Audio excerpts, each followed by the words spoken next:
Narraciones extraordinarias. La máscara de la muerte roja de Edgar Allan Poe.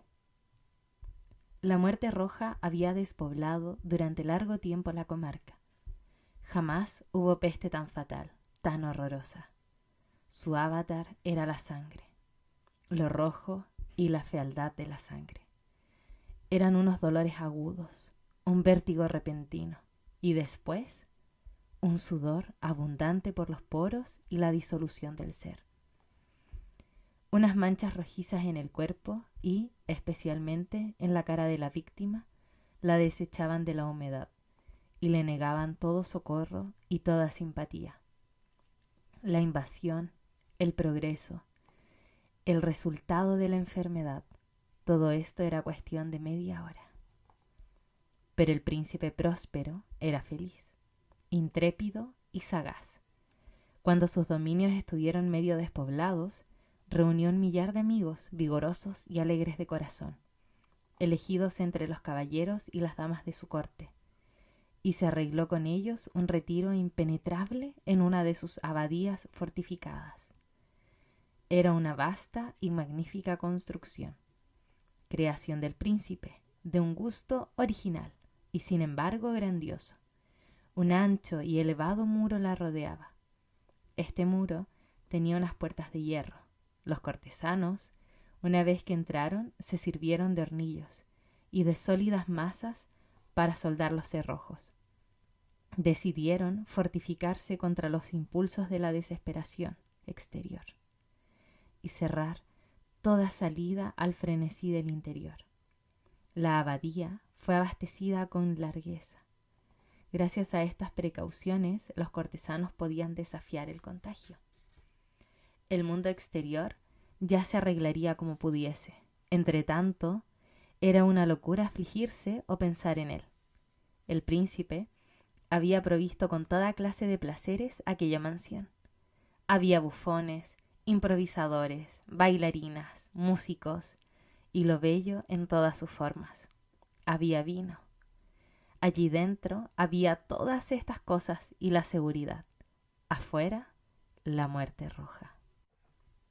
Fue hacia finales del 5º o 6º mes de encierro, mientras la plaga hacía estragos con más rabia afuera, cuando el príncipe próspero obsequió a sus 1000 amigos con un baile de disfraces de la más insólita magnificencia. ¡Qué cuadro más voluptuoso el de aquella mascarada! Pero antes, permítanme describirles los salones donde tuvo lugar. Eran 7, en una hilera imperial, en muchos palacios. Estas series de salones forman largas perspectivas en línea recta, cuando las puertas están abiertas de par en par, de modo que la mirada se hunde hasta el final sin obstáculo. Allí, el caso era muy diferente, como era de suponer, por parte del príncipe, dada su grandísima predilección por lo original. Los salones estaban tan irregularmente dispuestos que la mirada solo podía alcanzar uno cada vez. Pasado un espacio de 20 o 30 yardas, había una brusca revuelta, y a cada codo un nuevo aspecto, a derecha y izquierda, en medio de cada muro, una alta y estrecha ventana gótica daba a un corredor cerrado que seguía las sinuosidades de la estancia.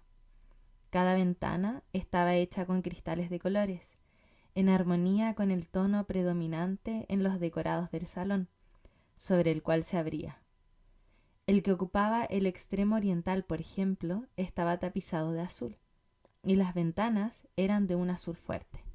La segunda pieza estaba adornada y tapizada de púrpura, y las vidrierías eran púrpuras.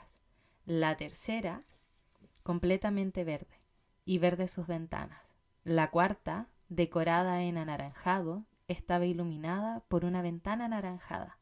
La quinta, blanca, la sexta, violeta. El 7º salón estaba rigurosamente sepultado en colgaduras de terciopelo negro, que cubrían todo el techo y las paredes, y que caían en pesados pliegues sobre un tapiz de la misma tela y de igual color. Pero en esta habitación, Únicamente el color de las ventanas no correspondía al del decorado. Los cristales eran escarlatas, de un intenso color sangre. Ahora bien, en cada uno de estos salones, entre los adornos de oro esparcidos aquí y allá o colgados del artesonado, no se veía ninguna lámpara ni ningún candelabro, ni luces ni velas, ninguna luz de esa clase en aquella larga tirada de habitaciones. Pero en los corredores que les servían de cerca, precisamente enfrente de cada ventana, se levantaba un enorme trípode con un fuego intensísimo que proyectaba sus rayos a través de los cristales de color y que iluminaba el salón de una manera deslumbrante. Así se producían una multitud de aspectos variadísimos y fantásticos. Pero en el salón del poniente, el salón negro, la luz de la hoguera que caía sobre las colgaduras negras a través de los cristales sangrientos era espantosamente siniestra y daba a los rostros de los imprudentes que allí entraban un aspecto tan extraño que muy pocos bailarines tenían valor para poner los pies en su recinto mágico. También, en ese salón era donde se levantaba, apoyado sobre el muro del poniente, un gigantesco reloj de ébano. Su péndulo se balanceaba con un tic-tac, sordo, pesado, monótono. Y cuando la aguja había dado la vuelta a la esfera e iba a sonar la hora, salía de los pulmones de bronce de la máquina un sonido claro, brillante, profundo y excesivamente musical, pero de una nota tan singular y de una energía tal que de hora en hora los músicos de la orquesta se veían precisados a interrumpir por un momento sus acordes para oír la hora. Los que bailaban tenían que cesar forzosamente en sus evoluciones. Una turbación momentánea invadía a toda la alegre reunión, y mientras sonaba la campana, se notaba que los más locos palidecían y que los de más edad y los más sensatos se pasaban las manos por sus frentes, como en una meditación o en un sueño febril. Pero en cuanto el eco se había desvanecido por completo, una ligera hilaridad circulaba por toda la reunión. Los músicos se miraban unos a otros, sonriéndose de sus nervios y de su locura, y jurándose por lo bajo que las próximas campanadas no producirían en ellos la misma emoción. Y luego, cuando después de la fuga de los 60 minutos, que comprenden los 3.600 segundos de la hora desaparecida, llegaba una nueva campana del reloj fatal. Había la misma turbación, el mismo estremecimiento, los mismos ensueños. Pero, a pesar de todo esto, era aquella una alegre y magnífica orgía. El gusto del príncipe era muy singular. Tenía una vista infalible en lo referente a colores y efectos. Despreciaba el decorum de moda. Sus proyectos eran temerarios y salvajes, y sus concepciones brillaban con bárbaro resplandor. Muchas personas lo hubiesen tomado por loco. Sus cortesanos bien comprendían que no lo estaba, pero había que oírlo, verlo y tocarlo para convencerse de ello. Con motivo de aquella gran fiesta, había dirigido casi todo el decorado mobiliario de los 7 salones y su propio gusto había elegido el estilo de los disfraces. Seguramente eran creaciones grotescas. Resultaba deslumbrador, brillante. Había algo de chocante y de fantástico, mucho de lo que se hubo visto después en Hernani. Había figuras verdaderamente árabes, ataviadas absurdamente, concebidas con incongruencia, fantasías monstruosas como la locura. Había cosas bellas, cosas licenciosas, cosas extravagantes en gran cantidad, unas cuantas terribles y cosas repugnantes a granel. En resumen, era una multitud de sueños que se pavoneaban aquí y allá en los 7 salones, y aquellos sueños se contorsionaban en todo sentido, tomando el color de las habitaciones. Y se hubiera dicho que tocaban la música con sus pies y que los extraños acordes de la orquesta eran el eco de sus pasos.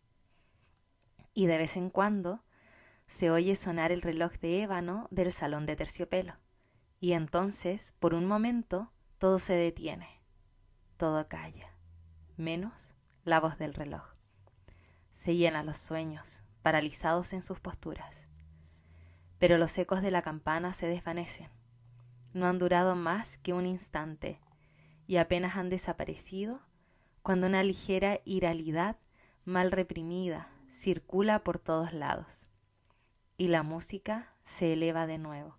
Y los sueños reviven y se retuercen aquí y allá más alegremente que nunca, reflejando el color de las ventanas, a través de las cuales fluyen los rayos de los trípodes. Pero en la estancia que está ya al poniente, ninguna máscara se atreve ya a aventurarse, pues la noche avanza y una luz cada vez más roja pasa por los cristales color de sangre, y la negrura de los tapices fúnebres es aterradora.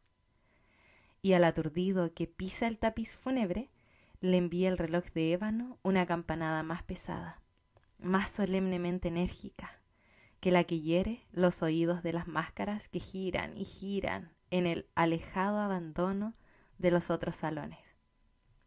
En cuanto a estos, estaban rebosantes de gente, y el corazón de la vida latía allí febrilmente, y la fiesta seguía en pleno arrebato, cuando al fin se elevó el sonido de la medianoche en el reloj.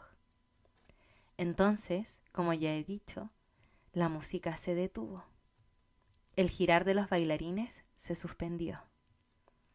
Una angustiosa inmovilidad lo paralizó todo, igual que antes. Pero el timbre del reloj tenía que tocar esta vez 12 campanadas. Así, pues, ¿acaso haya todavía más profundidad en las meditaciones de los que pensaban entre aquella multitud festiva? Y quizás, debido a eso mismo, varias personas entre aquella multitud, antes de que los últimos ecos de la postrer campana estuviesen ahogados en el silencio, habían tenido tiempo para percatarse de la presencia de una máscara que hasta entonces no había llamado para nada su atención.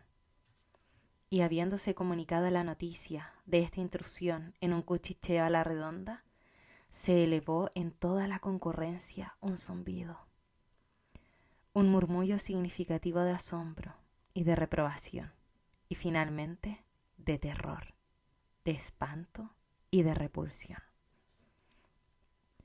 En una reunión de fantasmas como la que he descrito, era preciso una aparición muy extraordinaria para causar tal sensación. La libertad carnavalesca de aquella noche era, eso sí, casi ilimitada. Pero el personaje en cuestión había superado la extravagancia de un Herodes y pasado los límites complacientes, sin embargo, de la moralidad impuesta por el príncipe. Hay en los corazones de los más apáticos cuerdas que no se dejan tocar sin emoción. Hasta en los más depravados, hasta en aquellos para quienes la vida y la muerte son siempre un juego, hay cosas con las que no puede jugarse. Toda la concurrencia pareció entonces sentir profundamente el mal gusto y la inconveniencia de la conducta y del traje del desconocido. El personaje era alto y descarnado, y estaba envuelto en un sudario, desde la cabeza hasta los pies. La careta que le tapaba el rostro representaba tan admirablemente la fisonomía rígida de un cadáver, que el análisis más minucioso hubiese descubierto con dificultad el artificio. Y sin embargo, todos aquellos locos alegres hubiesen quizás soportado, y hasta aprobado aquella broma desagradable. Pero la máscara se había atrevido a adoptar hasta el tipo de la muerte roja. Su traje estaba manchado de sangre, y su ancha frente, así como sus demás facciones, estaban salpicadas con el espantoso escarlata. Cuando los ojos del príncipe Próspero se fijaron en aquella figura de espectro que con pausado movimiento, solemne, enfático, como para representar mejor su papel, se paseaba entre los bailarines, se le vio convulso en el primer momento por un violento estremecimiento de terror o de repugnancia.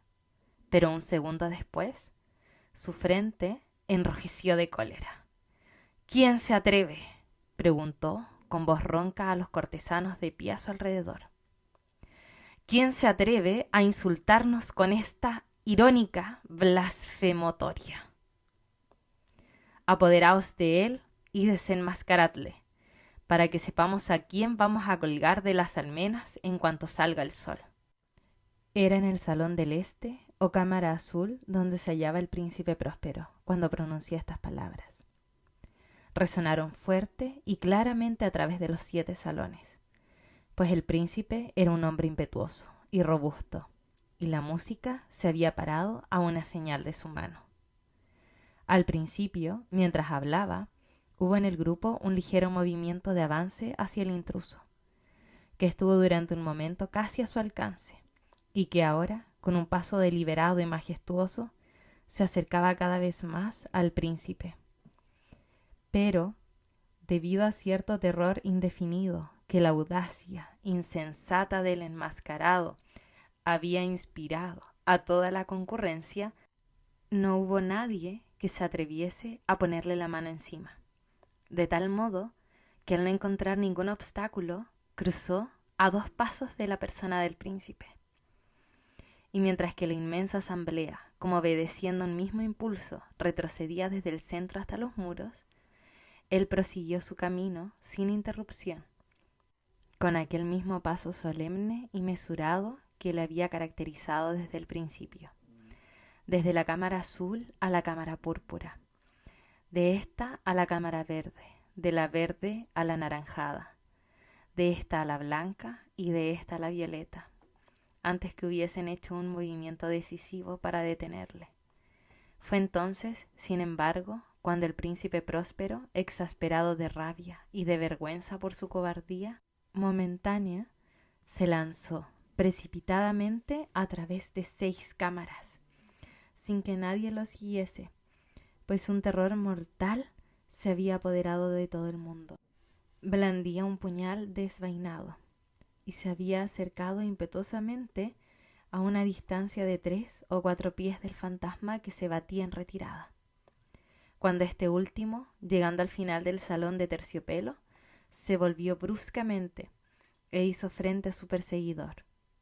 Sonó un grito agudo, y el puñal se deslizó relampagueante hasta el fúnebre tapiz, sobre el cual caía muerto el príncipe Próspero un segundo después.